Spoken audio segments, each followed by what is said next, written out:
বিএনপির নেতৃত্ব দিচ্ছি বা এখানে আমরা কাজ করার সুযোগ পেয়েছি, এর মধ্যে অন্যতম যারা আমাদেরকে সুযোগ করে দিয়েছেন কাজ করার, তার মধ্যে মরহুম সাদেক হোসেন খোকা সাহেব, আমাদের মাঝে আমাদের অভিভাবকও বসে আছেন দুজন এখানে, যারা এই তীরে তীরে আমাদের ঢাকা মহানগর বিএনপিকে ঢেলে সাজিয়েছেন। আমরা দেখেছি মরহুম সাদেক হোসেন খোকা সাহেব যখন দেশে আসার জন্য, মৃত্যু ঠিক আগ মুহূর্তে দেশে আসার জন্য বারবার অনুরোধ করেছেন, আমরা দেখেছি তখন ফ্যাসিস্ট শেখ হাসিনা নির্মম ভাবে তাকে মানসিক নির্যাতন করা হচ্ছে। পাসপোর্ট না দেওয়ার নামে তাকে দেশে আসতে দেওয়া হয়নি।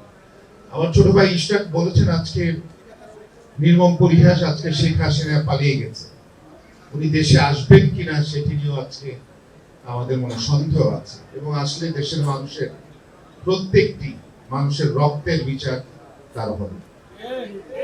সংগ্রামী নেতৃবৃন্দ, গতকালকে আপনারা দেখেছেন আমাদের দলের মহাসচিব বিএনপির প্রবীণ এবং নবীনের সংমিশ্রণে আমাদের সারা বাংলাদেশে আগামী ত্রয়োদশ জাতীয় নির্বাচনের প্রার্থিতা ঘোষণা করেছেন ধানের শীষে।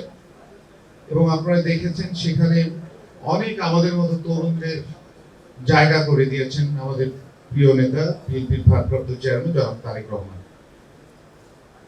আজকে একটি কথা অবশ্যই বলতে হয় যে বাংলাদেশের মানুষ বিগত 18 বছরে যেই স্বপ্নটি মনে লালন করেছে যে একটি দায়বদ্ধ, একটি স্বচ্ছ সরকার প্রতিষ্ঠা হবে, বাংলাদেশের প্রত্যেকটা আসন ভিত্তিক যে পরিকল্পনা নেওয়া দরকার, যেভাবে তারা বিগত 18 বছর যাবৎ অবহেলিত ছিল, সেই বিষয়ে প্রত্যেকটা আসনে বিএনপি মনোনীত প্রার্থীরা মন দিয়ে কাজ করবেন, মানুষের আশা প্রত্যাশা পূরণ করার চেষ্টা করবেন।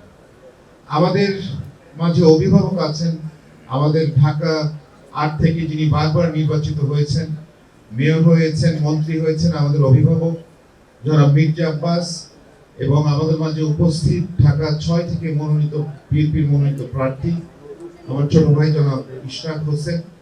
আমরা নতুন যারা আছি, আমরা আমাদের প্রবীণদের দেখানো পথে হাঁটবো। আমরা মানুষের স্বপ্ন পূরণে রাত দিন পরিশ্রম করে যাব। আমরা বিগত 18 বছর আমাদের জীবনের ঝুঁকি নিয়ে লড়াই সংগ্রাম করেছি, দেশের মানুষের আস্থা অর্জন করতে পেরেছি।